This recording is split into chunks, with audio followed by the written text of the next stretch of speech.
Carl Jung spent decades studying people who kept apologizing for existing, and then one day, without warning, they stopped. Not because they gave up, because they finally woke up. If you have ever exhausted yourself trying to explain your feelings to someone who never wanted to understand them, what you are about to hear will change the way you see yourself. Jung called this the most misunderstood transformation in all of human psychology, and he said most people never recognize it when it is happening to them.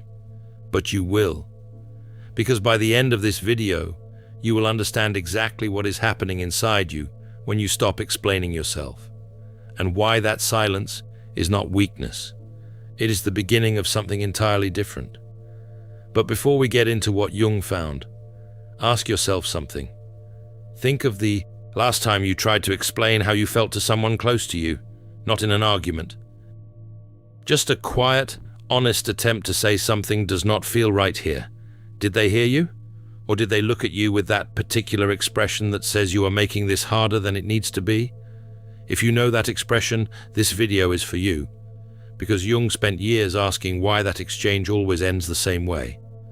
Let us start with the one thing Jung noticed about a specific type of person that no one else was paying attention to. He noticed they were always working, not at a job, not on a project, but inside their own minds. Every room they walked into, they were reading people, picking up on the tension between two co-workers who had not spoken since Tuesday, feeling the sadness behind a friend's smile, noticing the way a family member's voice tightened when a certain subject came up. They were not doing this on purpose. It was just how their minds were built. Jung had a name for this type.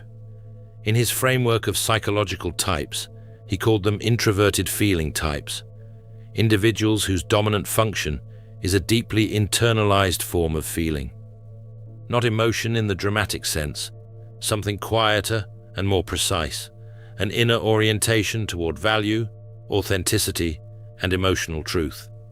What we today loosely call an empath maps most closely onto this type, someone for whom the emotional undercurrent of any situation is not background noise, it is the primary signal. Jung described what these individuals possessed as a differentiated feeling function. In his framework, a function becomes differentiated when it is highly refined and under conscious control rather than reactive. In simple terms, some people process emotional information at a much deeper level than everyone around them. They are not picking up the surface of a conversation. They are reading the layer underneath, the unspoken part. The part most people never realize is there. This is not a disorder.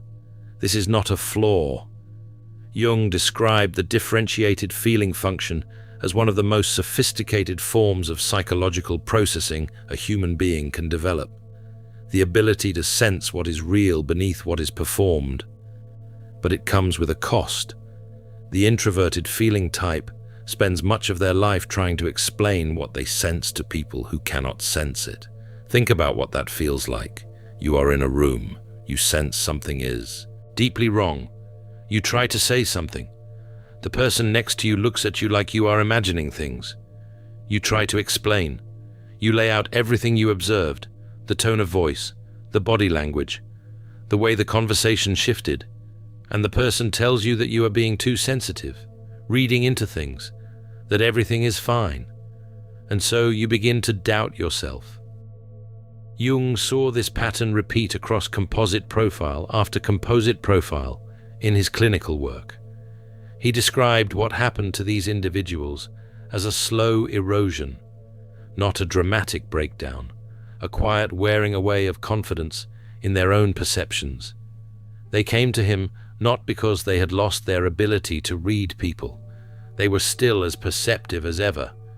They came because they had been told so many times that their perceptions were wrong that they had started to believe it. He called this the silencing of the superior function, and he observed it as one of the most disorienting things that could happen to a person whose dominant function is feeling. Here is why. Jung believed every person has a superior function, the primary way their mind engages with the world. For some people, that is logical thinking. For others, physical sensation. For the introverted feeling type, that superior function is feeling itself. The ability to read emotional reality directly, to know what is true, not by analyzing it, but by experiencing it at a deep internal level. But Jung never believed that simply strengthening the superior function was the goal. His model of individuation, becoming a complete integrated person, actually required developing the inferior function too. For the introverted feeling type, the inferior function is typically extroverted thinking. The capacity for direct assertion, clear boundaries stated plainly. These individuals were so focused on absorbing and feeling that this assertive voice had remained almost entirely undeveloped. So when Jung described the silencing of the superior function as deeply damaging, what he meant was this: these individuals were being cut off from their greatest natural gift, while never having been given the tools to develop their weakest one. They were losing their compass without ever having been taught to read a map. Consider a composite case profile drawn from the recurring patterns Jung documented in his clinical observations. Picture someone who spent 3 decades being the emotional anchor for everyone around her. She absorbed her mother's anxiety, managed her father's moods, and every time she tried to name what she was, sensing she was dismissed, called dramatic, told she was making things complicated. So she learned to stay quiet. She became, in Jung's words, an emotional shock absorber, taking in the pain of everyone around her and converting it silently, without asking for anything in return. Jung noticed that this kind of person often appeared, from the outside, to be remarkably calm, easy to get along with. People around them often described them as the most understanding person they had ever met. What they did not understand was the cost of that calmness, the amount of internal processing happening constantly behind that quiet exterior. Jung wrote that this type of individual does not lose their sensitivity, they lose their voice. And the difference between those two things is everything, because here is what was still happening inside. Even as the voice went quiet, the observations did not stop. The emotional data kept coming in. The patterns kept becoming clearer, and all of it was being stored, not consciously, the way you might take notes, but at a deeper level, a level Jung associated with what he called the shadow. The word shadow gets used a lot, and it often sounds more complicated than it is.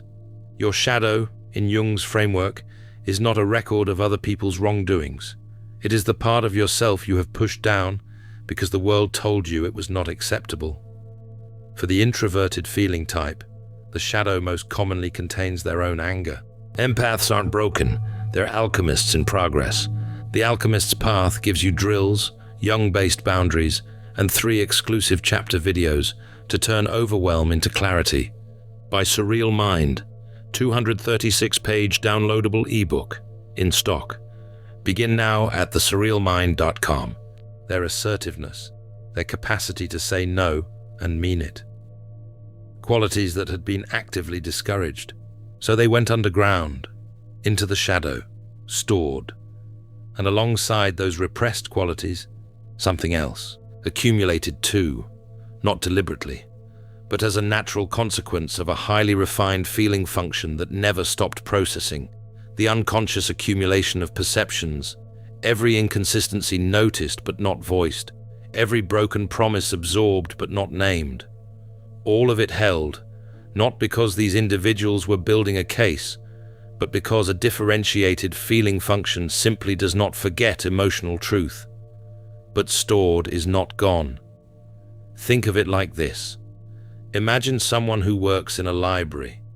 Every day, someone puts books in the wrong places, and every day, the librarian quietly puts every book back, for years, without a word. That librarian knows exactly where every book belongs, and they remember every one that was ever misplaced. That is what was happening inside the introverted feeling type. A deep, private, unconscious accumulation of emotional reality. Jung understood this as a feature of the differentiated feeling function operating below conscious awareness.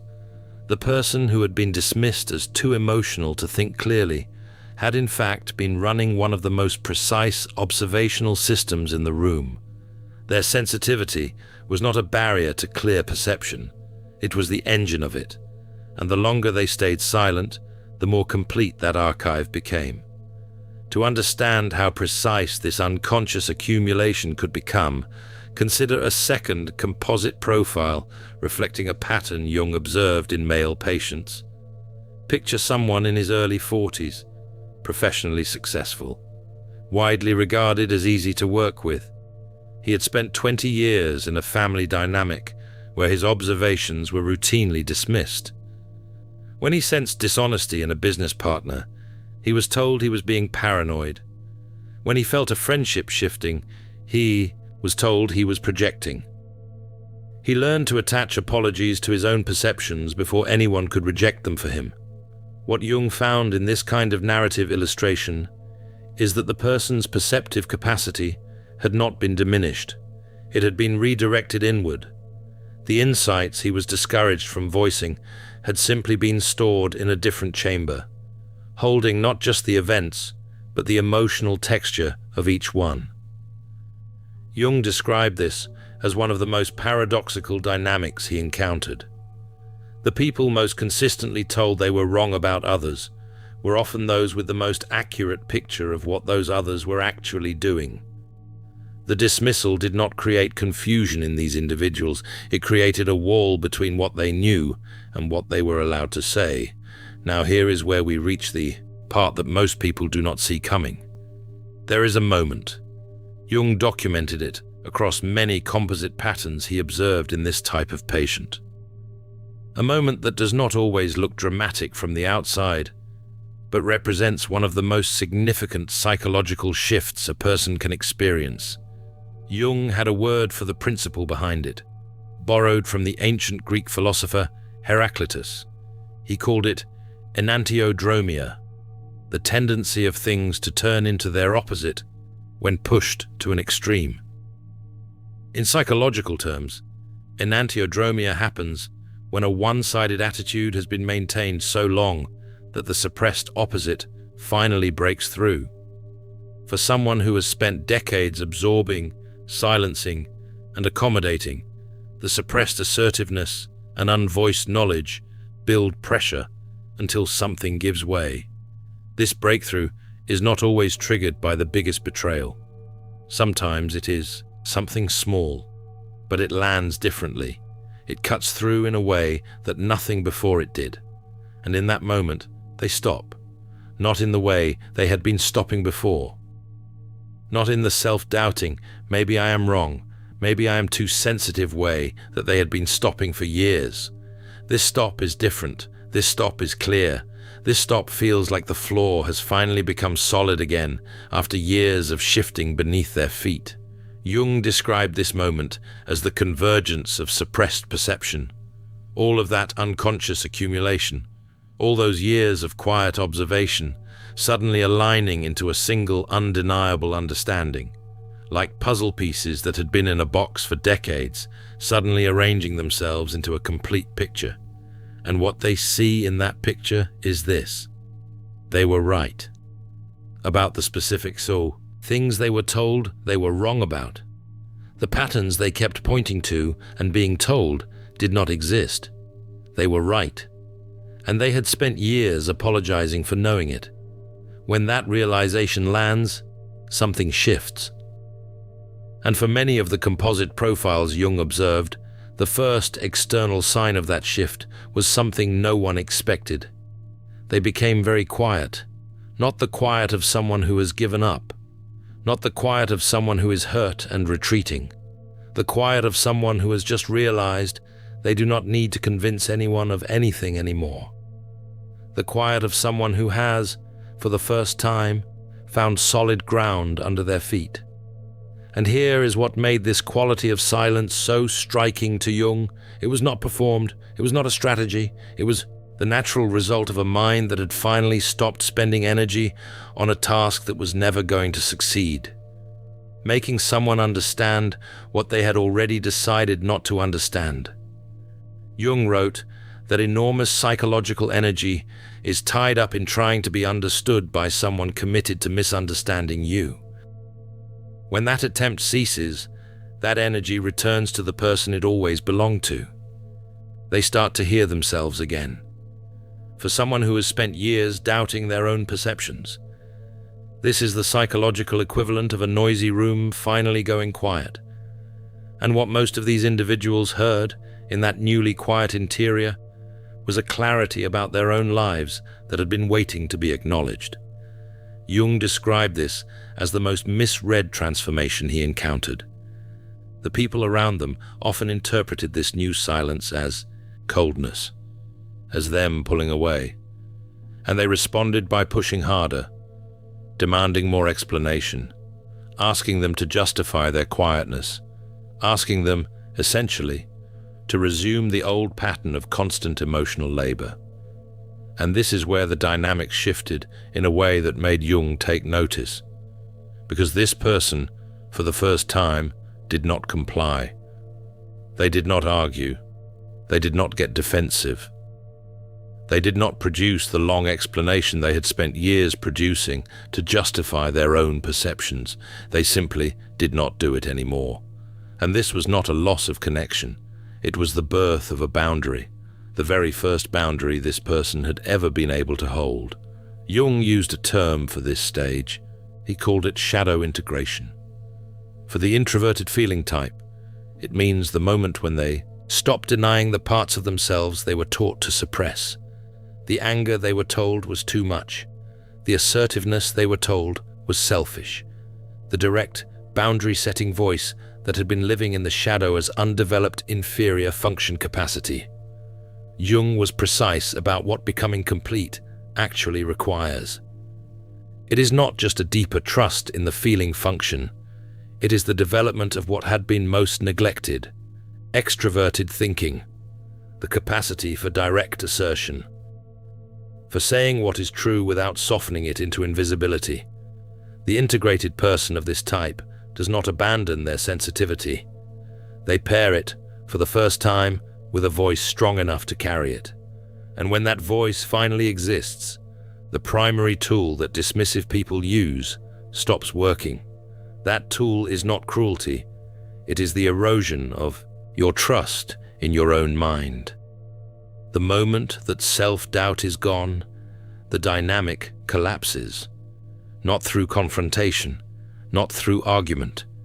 It collapses because the raw material sustaining it, their willingness to question themselves, is no longer available. Jung called this the mirror effect, the natural psychological phenomenon of the individuated person. Not something this person was trying to create, but the natural effect of becoming grounded in their own perception. Other people, especially those who had relied on their confusion, suddenly find themselves reflected with a clarity they are not comfortable with. People who have nothing to hide do not feel threatened by someone who sees clearly. They feel safe. They lean closer. And the ones who built their connection on this person's confusion can no longer pretend that connection was ever real. Now I want to be direct with you about something. This transformation is not painless. The period after the breakthrough, where this person begins to hold their silence and maintain their limits for the first time, is often lonely. Because when this person begins to change, the people who benefited from their old pattern resist. They push back. They accuse this person of being selfish or cold. They say things like, "You used to be so understanding." And that might be true, because the person who tolerated being dismissed is not the same person who has decided to stop. This is the moment that tests the integration, where many of these individuals, having reached this breakthrough, are pulled back into the old pattern. Not because they do not know better, but because the pressure is real, and the accumulated guilt of years of conditioning is extraordinarily heavy.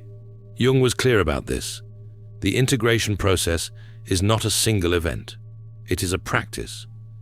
The enantiodromic breakthrough is a beginning. What comes after requires what he called conscious cultivation. The daily choice to trust your own perceptions, to maintain your limits under pressure, to stay grounded in the reality you found rather than drifting back into someone else's framing. There will be a moment when someone frames your clarity as cruelty, and you feel the urge to over-explain, to soften things.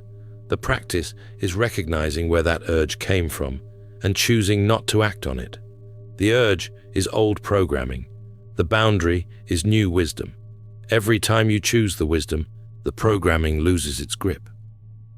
And here is something Jung noticed about these individuals who maintained this practice over time. Their lives transformed in ways that were not subtle. The relationships they chose became healthier, not because they became better at tolerating unhealthy ones, but because they became unable to stay in them. Once you clearly see the pattern, you cannot unsee it. The dynamic either shifts or it ends. Both outcomes are better than what was there before. The way they moved through the world changed too. Jung observed that individuated people of this type developed a different kind of presence, settled, grounded in a way others could feel without fully explaining, disarming to people who operate through confusion, reassuring to people who are genuine. What Jung found most striking is that these individuals did not lose their sensitivity in this process. That is the version of this story we are often told. The story where the person who was hurt too many times finally toughens up, builds walls, becomes harder. That story feels like a loss, even when it is framed as growth. That is not what Jung saw. What he saw was sensitivity that had found a container, the ability to feel deeply, to perceive emotionally, to read a room accurately. All of that remained. But it was no longer running unguarded. It was directed, purposeful. And because it was no longer being depleted by relationships that took everything and gave nothing back, it was actually stronger than before. Jung described this as the fruit of individuation, not simply a stronger feeling function, but a feeling function finally supported by a conscious capacity for assertion and boundary. The sensitivity remained, paired now with the part that had spent a lifetime in the shadow. The part that could say, plainly and without apology, "This is what I know, this is what I need, and this is where I end." The silence that comes after that clarification is not emptiness. It is not anger. It is not punishing anyone. It is the sound of someone who has finally decided that their perception is real, their feelings are valid, and their presence is not something that needs to be justified. Jung returned to this pattern repeatedly. Near the end of his life, he wrote that the most powerful thing a person can do is stop trying to convince the world of what they already know to be true. Not because truth does not matter, but because the need to convince others reveals a doubt in yourself. And when that doubt is gone, there is nothing left to prove. The person who stops explaining themselves has not become less. They have become more fully themselves than they have ever been allowed to be. Done shrinking into spaces that were never built for them. Done apologizing for a level of perception that most people will never reach. Some people will call this negative change. Some will miss the old version, the one who could be talked out of their own certainty. But here is the truth Jung kept returning to. You were never meant to stay in the fog. The clarity you found was not an accident. It was your psychology doing what it was always designed to do, finding truth, naming it, and learning to live in it without apology. And I think this deserves to be said plainly. The culture around highly sensitive, introverted feeling types focuses almost entirely on their capacity to absorb, to give, to stay, to understand. Those qualities are real and valuable. But the most important part is what happens when a person of this type finally decides their own inner world deserves the same quality of attention they have been giving to everyone else's. That is the moment they stop being a resource others draw from and start becoming a person who chooses where their energy flows. The difference between those two things is the difference between a life that slowly empties you and a life that actually sustains you. If you recognize yourself in this journey, if you have felt the weight of explaining yourself to people who never really wanted to understand, I want you to hear this. Your perceptions were not too much. They were not wrong. They were accurate. They were sophisticated. And the people who told you otherwise were not authorities on your inner world.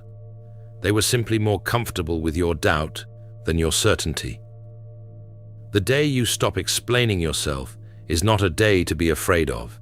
It is the day you become, in Jung's words, psychologically complete. And that completeness is not the end of your story. It is where your real story finally begins. Because this journey does not end here. It only gets clearer from this point forward. In The Alchemist's Path, perception training for empaths, you'll turn overwhelm into wisdom with practical drills, Jung-inspired boundaries, and step-by-step perception training. This guide includes 3 exclusive chapter videos to deepen each lesson. Written by Surreal Mind, 236 pages, beautifully designed 8.5 by 11 downloadable ebook, in stock now. Start your training today. Feel deeply while thinking clearly. Get The Alchemist's Path at thesurrealmind.com.